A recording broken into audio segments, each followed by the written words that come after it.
மூத்த பத்திரிகையாளர் பிரியன் இணைப்பில் இருக்கிறார். அவரிடம் பேசலாம். வணக்கம் சார். அதிமுக கூட்டணி அமைந்தால் ராஜினாமா செய்வேன் என அண்ணாமலை திட்டவட்டமாக தெரிவித்திருந்தார். எப்போதும் என் பேச்சை மாற்றி பேசுபவன் நான் இல்லை எனவும் அண்ணாமலை திட்டவட்டமாக தெரிவித்திருக்கிறார். அதை பற்றி உங்களுடைய கருத்து சார்? அதிமுக பாஜக கூட்டணி என்பது கிட்டத்தட்ட அமித்ஷா சொன்னதிலிருந்து உறுதியான ஒரு நிலையில் இருக்கும்போது அண்ணாமலை இப்ப டெல்லிக்கு போயிட்டு வந்த பிறகு இதை அவர் சொல்லியிருப்பது என்பது கண்டிப்பாக அதிமுக பாஜக கூட்டணி உறுதியாகிவிட்டது என்றே நாம் எடுத்துக்கொள்ள வேண்டும்.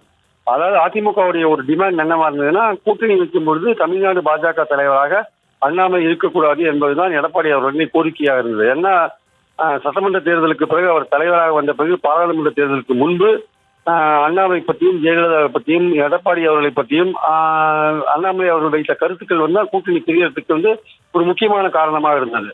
அந்த சமயத்துல அவர் பாத யாத்திரை போன்ற விஷயங்களை அண்ணாமலை நடத்தி பாஜகவுக்கு செல்வாக்கு இருப்பது போன்ற ஒரு தோற்றத்தை தெரிவித்தார். அதனால மேலிடமும் அதை நம்பி தனியாக போட்டி போட்டது. தனியாக போட்டி போட்டதுல ரெண்டு கட்சிக்கும் எந்த லாபமும் இல்லை என்பதை அவர்கள் பார்த்தார்கள். அதுக்கப்புறம் சேருவதற்கான ஒரு முடிவு எடுத்து இப்போ உச்சகட்டமாக அந்த கூட்டணி முடிவுக்கு வந்திருக்கிறது. இந்த சூழல் அண்ணாமலை பதவியில் இருக்கக்கூடாது என்று ஏற்கனவே எடப்பாடி அவர்கள் ரிக்வஸ்ட் பண்ணிட்டு தான் வந்தார் அமித்ஷாட்ட.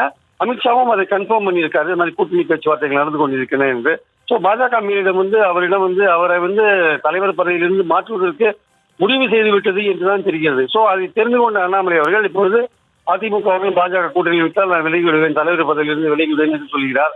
அவர் கட்சியை சேலஞ்ச் பண்றாரு. ஆக்சுவலா கட்சி தலைமையை சேலஞ்ச் பண்றாரு. கட்சி தலைமை அமித்ஷா அவர்கள் உச்சபட்ச தலைவராக இருக்கிற அந்த கட்சியில அவர் ஒரு பேச்சுவார்த்தை நடத்தி ஒரு முடிவு பண்ற விஷயத்துல இவர் கூட்டணி வைத்தால் நான் ராஜினாமா செய்து என்று தலைமையை சேலஞ்ச் பண்ற லெவலுக்கு அண்ணாமலை இப்போது சென்றிருக்கிறார் என்பதன் கருத்து. ஆனால் பாஜக போன்ற பெரிய கட்சியில இந்த மாதிரி மாநில தலைவர்களை அரசியல் சூழலுக்கு ஏற்ப மாற்றுவது என்பது சகஜமான ஒன்றுதான். அதனால அண்ணாமலையோட விஷயத்தை அவங்க பெருசா எடுத்துக்க மாட்டாங்க. அவர்கள் என்ன செய்ய வேண்டுமோ பாஜக தலைமை அந்த அதிமுக கூட்டணி அவர்களுக்கு லாபகரமாக இருக்கும் என்று அவர்கள் நினைக்கிறார்கள். அதை நோக்கி தான் அவர்கள் செல்வார்கள். அண்ணாமலை அவருக்கேற்ற முடிவை அவர் எடுத்துக்கொள்ளலாம் என்று விட்டு விடுவார்கள். அதுதான் என்னுடைய கருத்து.